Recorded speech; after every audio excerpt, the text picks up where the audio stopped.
So let's say the maximum bag size is 50. So what combination of items would you choose to maximize the value you get from this haul? Oh, so we can take each item only one time. Yes. And you can pick a combination that equals 50. The bag doesn't break if 50 is put in it, right? Yeah. You can you can take you can't take more than 50. Yeah. Well, then you'd pick the ones that weigh 20 and 30 to Okay. give you the best. So you would pick Because they're worth the most. Yeah. So you would pick these two items. So when you first think about this problem, you might think it's a greedy problem, and you can just optimize it by seeing how much value you're getting per weight unit. But if we treated it like that, the value per weight of this first item would be 6. And for the other ones, it would be less, 5 and 4. So if you were thinking of using that approach to choose the items, then it wouldn't work in all cases. So now that you can't do that technique, I'll give you guys 1 minute to think of a way to do this problem. And last week's meeting might help.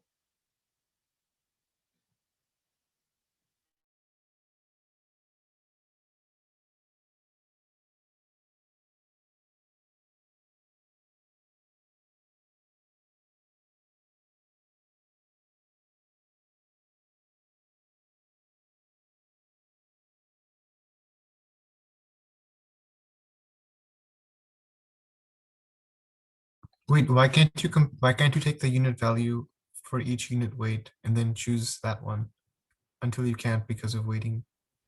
Because the 60 isn't the one you don't want to take the 60 if you look, because the limit's 50, and you can clearly see that since you can only take one of each item, you can clearly see that you want the ones that are worth 100 and 120. Oh, you can only take one of each item. Okay.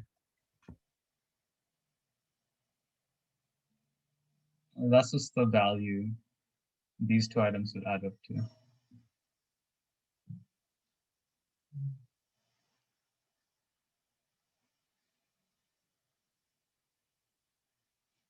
Well, last week's meeting had to do with recursion, so somehow recursion's going to come into this. Yep.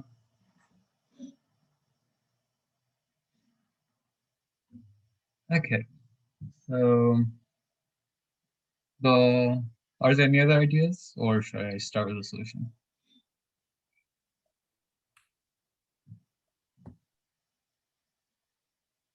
Okay, I guess I'll start. So, like last week, we did the end queens problem with backtracking. This problem is also a backtracking problem where we're gonna try all the different combinations of items we can take to see which one has the biggest value. So if we want to test every single combination, then okay, for example, how many different combinations of items are there with just these three? We can either take an item, not take it, take an item, not take it, take an item, not take it. So if we start here, we could either take 60 or not take 60, then either take 100, not take 100, take it, not take it, and then finally for third item, also either take it, not take it, take it, not take it, take it, not take it, take it, not take it. So these are all the different possibilities, and if we just go through all of them, then we can find out the maximum value. So to start coding this, we first need some sample values. So I'm just going to copy in some rather than type them out. And yeah, I'll paste these in chat as well.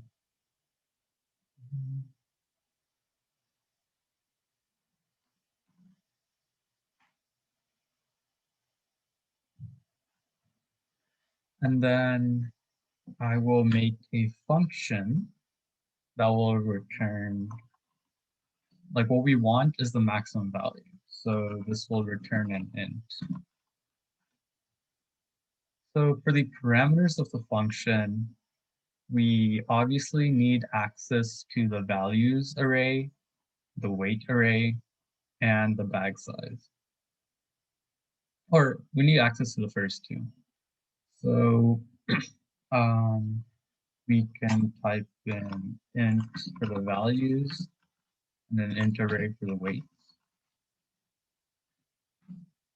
And now at each point in here, for example, if we take an item, what changes? What values change?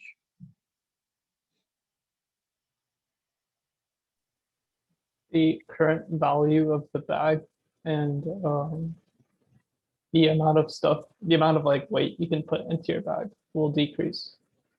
Exactly. So at the beginning,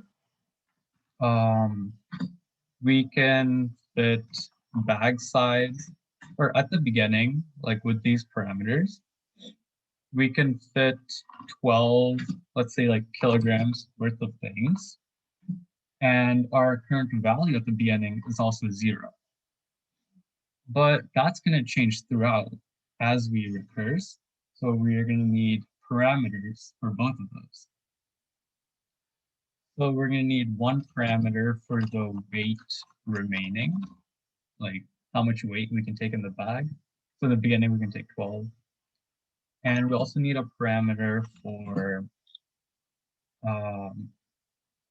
the current value of the bag, which starts out at 0. And now we need we need a way to keep track of like, where are we? Like what item are we choosing to take or not take? Like, are we right here? Are we right here? Or are we right here? So to do that, we can have one more variable that keeps track of the current index, like the current item we're considering to either take or not take. So I can just call that int cur index. So to call this function, we would do nap of the values, the weight, the bag size, because we right now have 12 remaining. The current value is 0, and the first item we're considering is at index 0. So we would start out per index at index 0.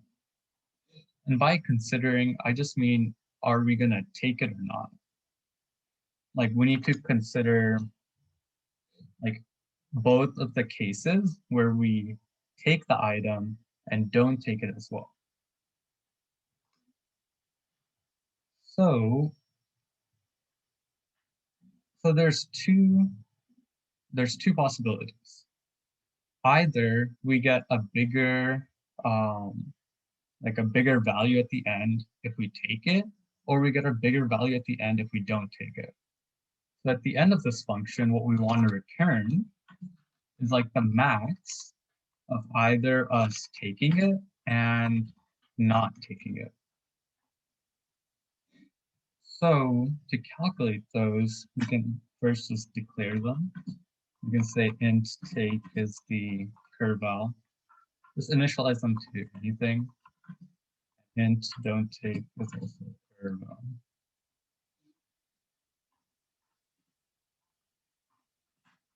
So if we were to take it, we first need to make sure that our bag has enough size or has enough space or enough weight remaining to take the item. So if the weight array at the current index, the current item we're considering is less than or equal to the weight remaining. Like if we can fit it in our bag, then we're going to take it and call knapsack recursively with the updated values. So values would remain the same, weight would remain the same, but weight remaining would change because we took an item. So it'd be weight remaining minus the item we just took, which is weight minus the weight of the item we just took. And if I'm going too fast or like anything's not making sense, please like tell in the chat or just unmute. So now we took an item, so that changed the weight, but it also added its value to our current value. So we can add the values at current index. So we're taking away the weight and adding the value.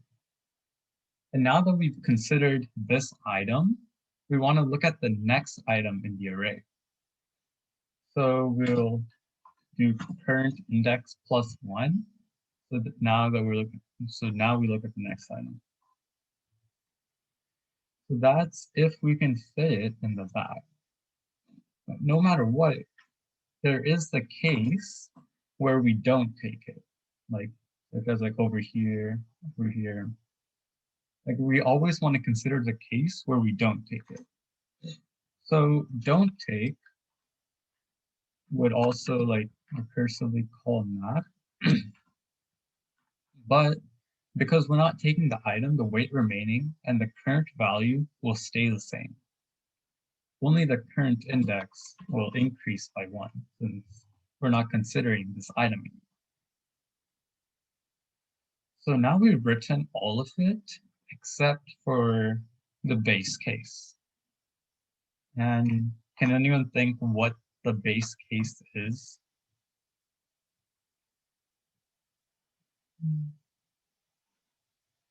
Like when do we want to stop recursing? If the weight of the current item exceeds, like if the weight remaining is 0. Okay, that's one weight. That's one base case. But if weight remaining is equal to 0. And if the current index, or if you've iterated to the end of the array. Yeah, that's the main one I was looking for. You do have to be careful though with the weight remaining because you might accidentally end up with negative weight remaining, so you do need to check for that. You are doing that, I assume? Or I'm only taking an item if, all right. Okay, if the just making weight sure. of the item is less than or equal to, yeah. You have the right idea, Matthew, except it's like, what if your weight is 10? Yeah, Okay.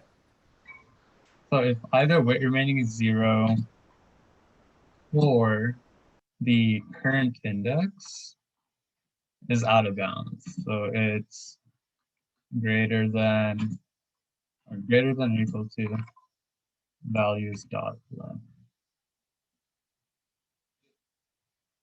So if it's either of those, we just return. And that's it. So we can update this with the example I showed at the beginning, which was 60, 100, and 120. And the weight was 10, 20, and 30.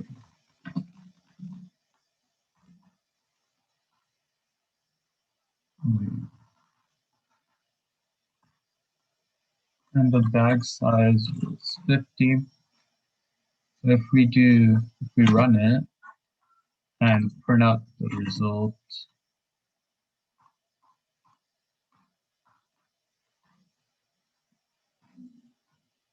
we should get 50. Oh,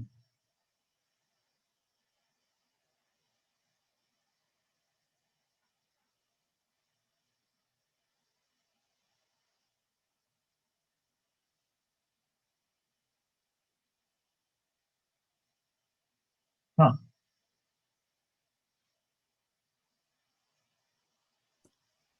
Wait, did you mean to say take is equal to nap inside the if statement in the Oh, function? you're Oh right. yeah, I see that now. Good catch. I forgot to.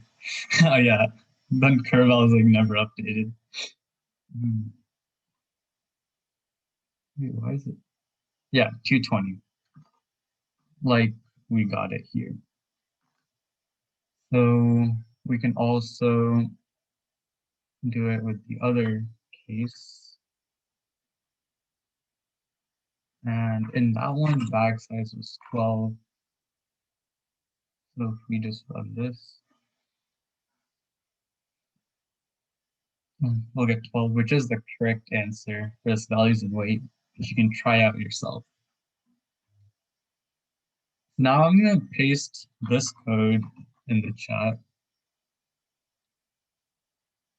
because, okay, wait.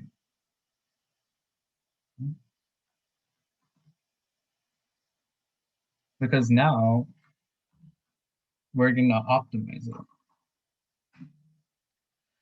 So currently, what's happening sometimes is like in this tree, sometimes we're getting to the same point in the tree and it's calculating like that recursive call multiple times.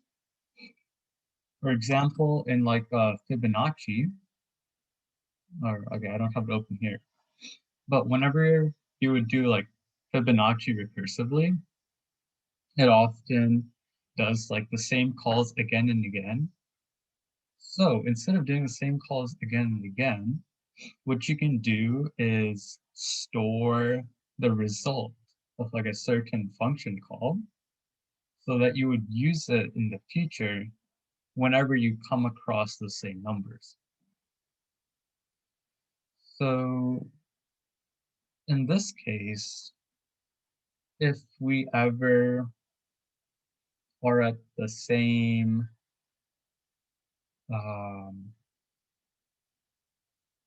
if we're ever at the same index and weight remaining, then we can just, or we can just do something like if, how should I explain this?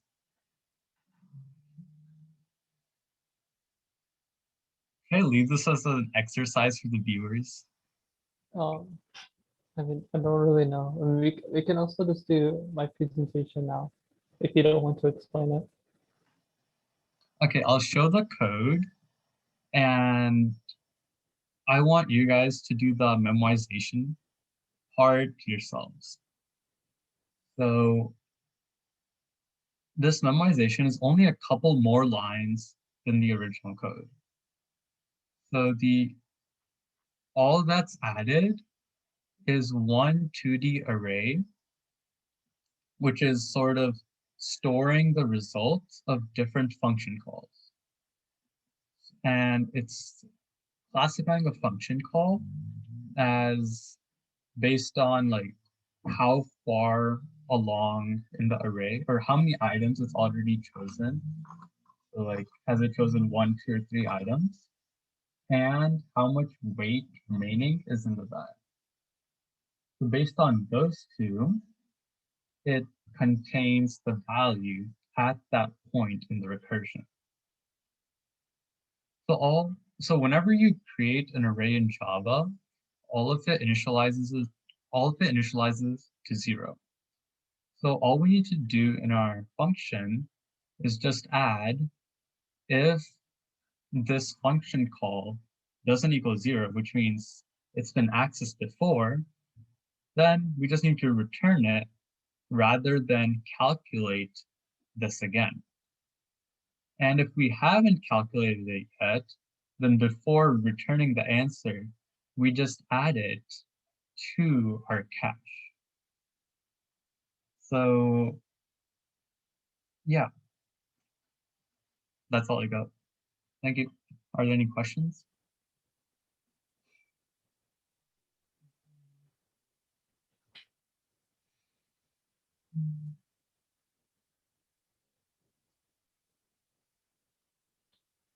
If not, I guess Madhu can do the. Can you turn on screen share? Oh, do I need to make you host?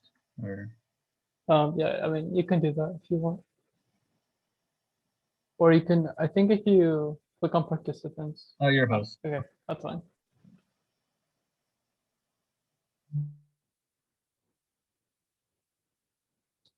Okay, can we see my screen? Like more specifically, 1 second. Yeah, we did. Oh, yeah, I turned it off. Okay. It should have like regex101.com at the top, right? Yeah, we see now. Again. Yeah, so I feel like this would be a lot better if everyone did this along with me. So go onto this website. It's called regex101.com. And I can give you the sample text string to paste into the text box.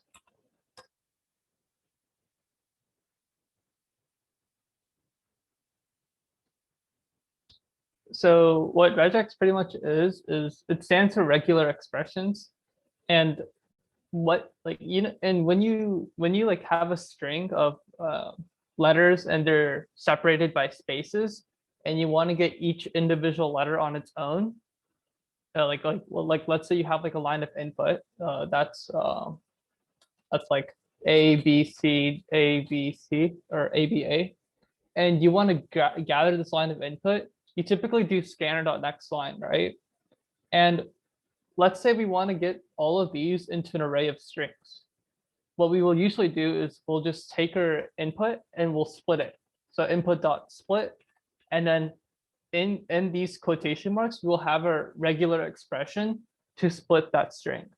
So if you want to split it by the space, I can put a space inside that regular expression, and my array will just be these letters. Like it'll be like A, B, C, A, B, A. That'll pretty much be my array. So that's what regular expressions are used for. You can also use regular expressions to like check for a phone number. So let's say we want to make sure our phone number is valid. We can use regular expression by using like our string and check if it matches whatever regular expression we put into these quotation marks. So that's the applications of regular expressions. I do understand for the phone number problem, you could hard code it, but there might be more parameters you might have to deal with. Like for example, the first 3 digits must be 800 or 123. You might have like you might have different variations of it that'll make regular expressions useful. So I'm going to be going over the specific like pretty much everything about regular expressions. But this is applicable in both Java, Python, and many other languages. So this is going to be pretty generalized. I won't be going over the Java specific code today. So up here at the top, when it says insert your regular expression here, that's pretty much what's going to be going into your quotation marks if you're doing it in Java, for example. So whatever we type in here, like let's say we type in like the letter A, it's going to search for all instances of the letter A by itself. So as you can see at the bottom, it's highlighted the letter A once only, and it does that for all of the instances of the letter A. Now, let's say I do the letter L. It's important to see that it doesn't highlight the capital L. So this is case sensitive. So that's why you have to be a bit careful when you're working with regular expressions, because sometimes you might be dealing with lowercase letters, uppercase letters, and you might be dealing with symbols and white space. And what white space is pretty much the spaces between words, or it could be like the space between a whole line. So this whole line would be white space, for example. So, and let's say we want to search for multiple characters. So let's say we want to search for the letter S and I. So if we look up the letter S, it's going to look up for all instances of the letter S, or more specifically, the lowercase s. But if we add the letter I, it's going to look for the letter S and I next to each other, because it will go one by one, searching for each of these characters, and it's going to make sure those characters are together. So as you can see, we will only get 3 matches instead of multiple matches. So here we'll have simply, and we'll have since, and then we have versions, because they all have the letters S and I in it, and they're next to each other.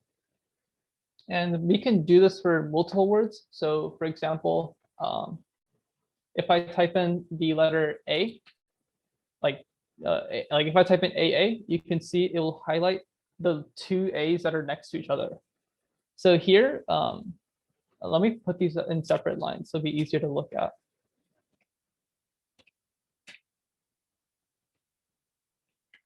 So here, I'm searching for the letter AA, meaning I'm searching for 2 A's next to each other.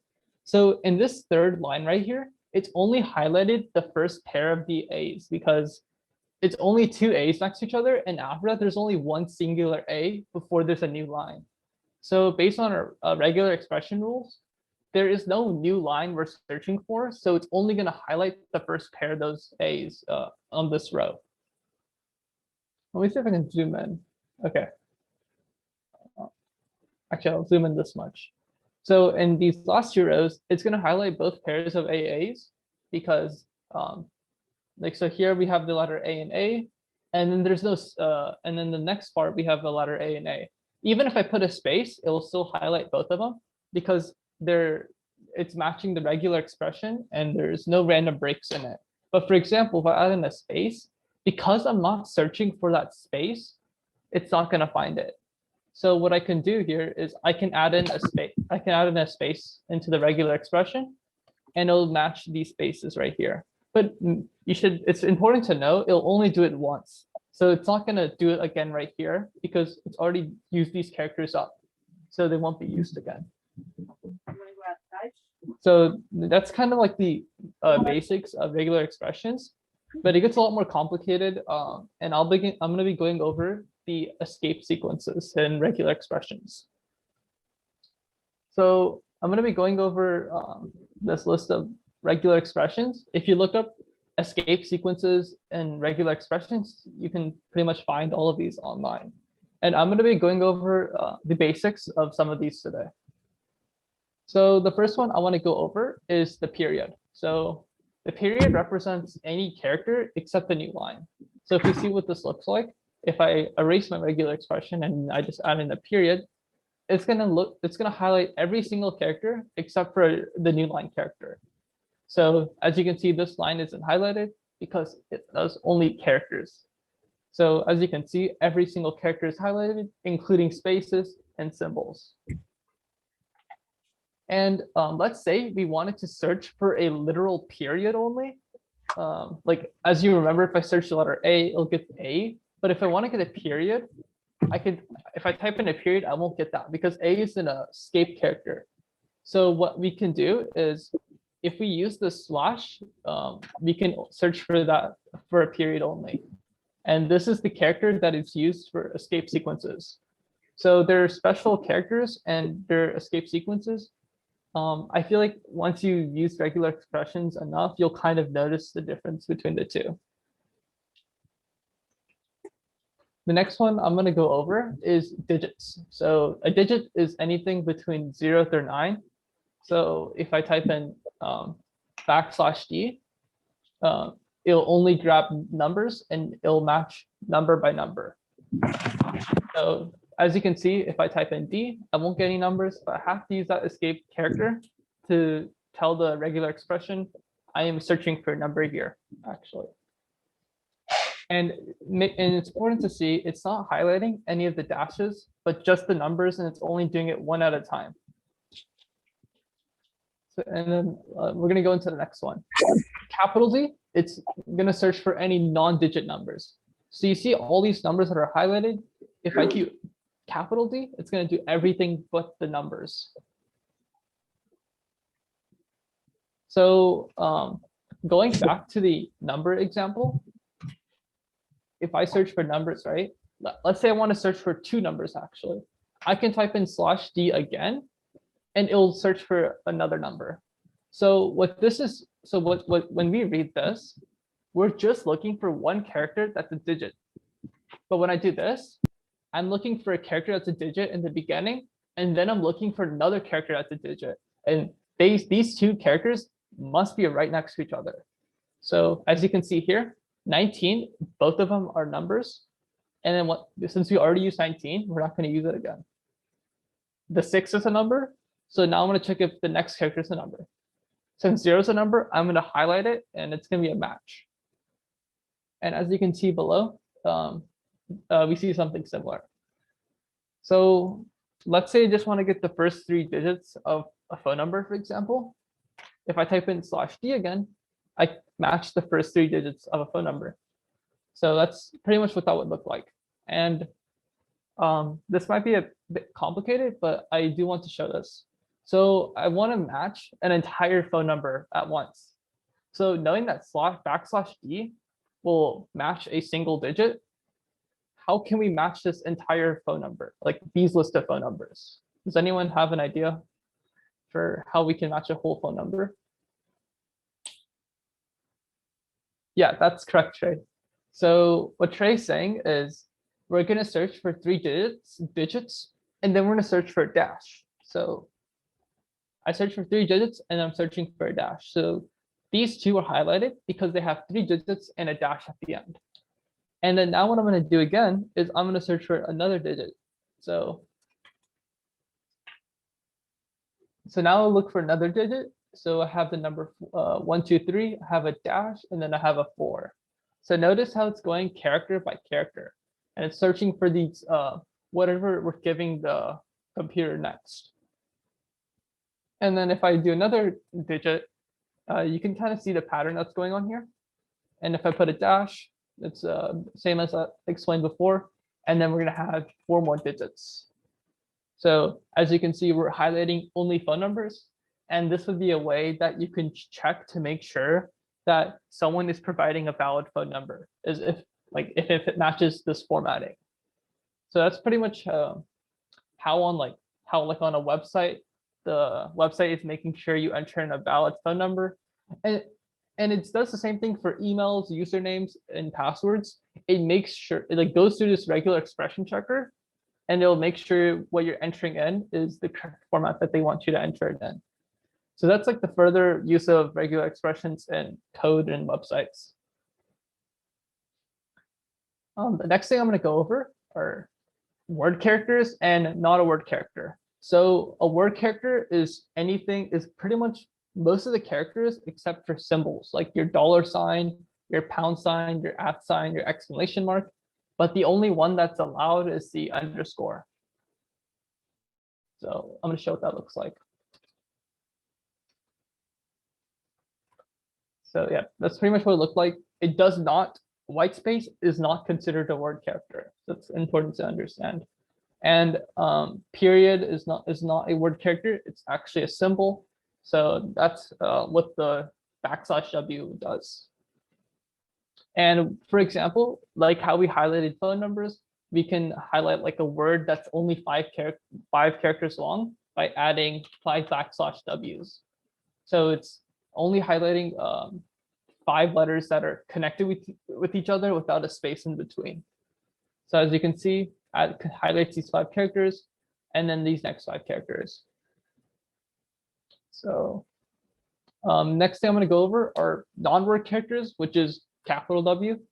So as you can kind of see, if you capitalize a escape sequence, it'll do the opposite of what the lowercase letter does, and vice versa. So here it's going to highlight all the white space and periods and dashes or anything that's just not a word character. Next thing is white space characters, which is lowercase s for white space and uppercase s for not white space. So if we do lowercase s, it's going to get all the spaces. And if we do capital S, it'll pretty much highlight everything else that's not a space. So yeah, that's how that would work. So if we add in all these spaces, it'll highlight all these spaces. So let's say we want to look for locations where we have 2 spaces. We would add in another, 1 second. Okay, so if we want to look for any location where we have 2 spaces and not just 1 space, we can repeat our escape sequence again by adding another \s. So what this does is that it will look for a space, and then once it sees that space, it's going to check if there's another space, because that's what the second part of the regular expression is asking us to do. And as you can see, it will highlight spaces that are occurring in pairs of 2. And if we do S, I think I've went over this already, it'll highlight anything that's not a space. So as you can see, none of these spaces are highlighted. I'm not going to go over this part. I'm going to go over the next part. So number 15, it's going to match characters in brackets. So whatever we put in those square brackets, it's going to look for those letters on its own. So I'm going to show a good example of this is finding all the vowels within this text string. So remember, we have to have our brackets, and let's just say we want to look for all lowercase vowels like A, E, I, O, U. So it will go through every character and it'll check if it's within this string, and it's going to check it character by character. And if it's matching one of those characters in the square bracket, it's going to highlight it. So if you go on, that's you can kind of use like this to check if your words have vowels in them. I'm not sure, but you can use this to make sure, like see if there's like if anything is like within these square brackets. And I think I'm going to go over a few more. So I'm going to go over grouping and then the quantifiers. So next thing I'm going to do is grouping. So as you can see, I'm kind of using square brackets to search one character at a time. But if we want to do more than one character at a time, we can use grouping. So you can see like these are the names of random teachers, right? So let's say I just want to highlight the beginning of their names, like Mr., Miss, Miss, or Miss. So let's say we want to try to highlight the beginning of their name. We can use grouping to accomplish that, because what square brackets do is that it only does it for one character at a time. So let's say we want to do Mr., it's only going to highlight like one character at a time. And the reason I didn't highlight this capital M is because I have a lowercase m in here. So even if I did capital M in here, I'd only do it one character at a time. But let's say we want to group it together and check if the teacher has like a valid beginning. So we could use grouping to accomplish that. And the way you would do grouping is you would use parentheses instead of your square brackets. And within your parentheses, you will have what you want to search for. So let's say we want to search for Mr. Oh, I need to have a capital M. Yeah, so as you can see, if I do Mr., it's going to search for M and R together. But you could ask, like, why don't you just do this? And I'm going to go a bit more into why grouping is important. So let's say I want to search for Mr. or MS. I can use, so you know the absolute value sign on your keyboard, which is above enter. You can use that to search for other variations. So here it'll search for Mr. or it'll search for Miss. So as you can see, I've highlighted the first 3 beginnings. And let's just say we want to try to get all 3 of them. So I'm going to go over how we can try to get all these different types of beginnings highlighted. So all of them in common, they have an M in the beginning. So we want to search for the letter M, a capital M more specifically. And then as you can see, the next character, it's either an R, S, or I. So what we could do is our next character could be either one of those 3 characters. So what we can do is, as you can see, like this is R, this might be RS, ISS. We could use grouping to check what the next 2 characters are. So I can use the or parentheses, and within a parentheses, I could search for these characters. So I could search for an R, RS, or I'll explain this in a second. I can search for like ISS. I can search for S, RS, or R. And as you can see, it will highlight the beginning of all the teachers. So ignore that the fact that it's done in different colors. It's like one. It's this is like meant to be all together. It's just done in different colors to color code each part of the regular expression. Now, let's say you were to do R before RS. If you were to do R before RS, what's going to happen is that it's going to find the letter R and it's going to immediately stop. And then it's going to go to the next character. It's going to search for an S. So, or not search for an S, it's going to stop. And the reason it won't search for another character is because in a regular expression, we're only asking it to search for two characters or two groups of characters. The first character, it has to be a capital M. But our second group, it must be like one of these 4 different combinations. And after that, it's going to completely stop and not search for anything. It's going to repeat the sequence again. Is this a capital M? It is not. So it's going to keep searching until it finds that capital M. And then it's going to look for this group in here, any of the combinations within this group. So here it sees the first one is a letter R. So it will highlight the letter R and it will assume that I am talking about the letter R. But if I mean the letter RS, what you could do is you could search for RS before R. So the reason why you would want to do this is so that you can search for both R and S combined instead of just searching for R. Because if you search for R, that might ruin what you're trying to look for. So this is what it would kind of what you would want to kind of do. So hopefully that makes sense. So that's how you would use brackets. That's how you would use the absolute value sign. That's how you would use grouping. Now quantifiers. So let me think about how we want to go about this. Okay, actually I have an idea. So what we can use quantifiers for is, like, let's say we're looking for a number and we want to, instead of just looking at it number by number, we want all the numbers that are to be grouped together actually.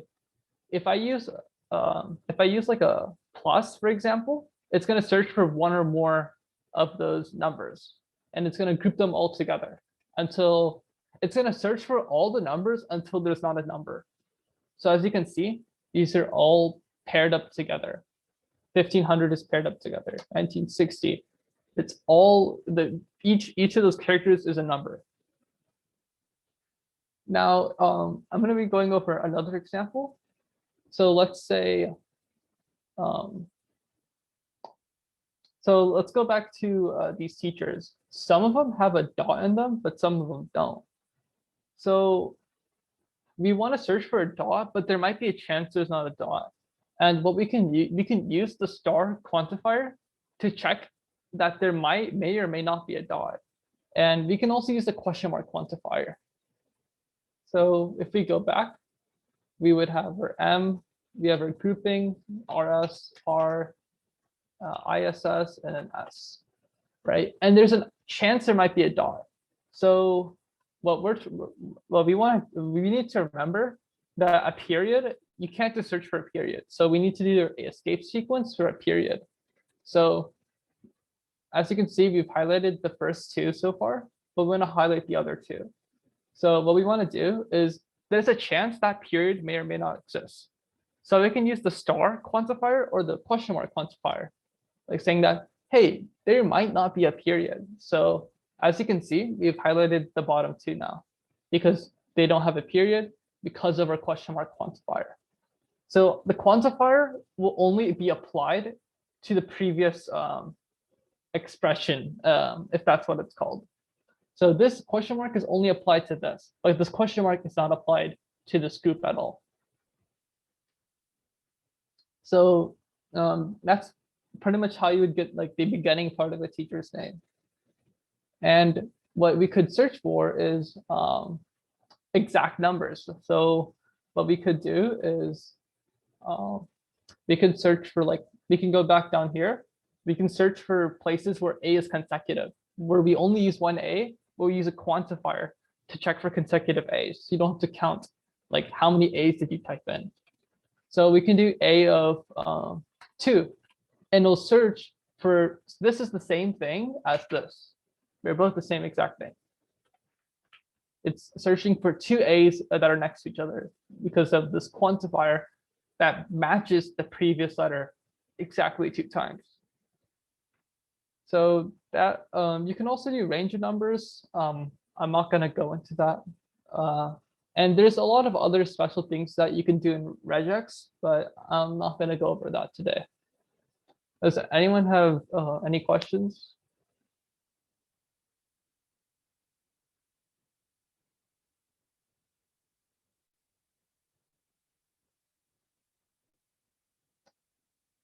Okay, if no one has any questions, Kanish, Ishan, or Miss Fortune, do you have anything else to say?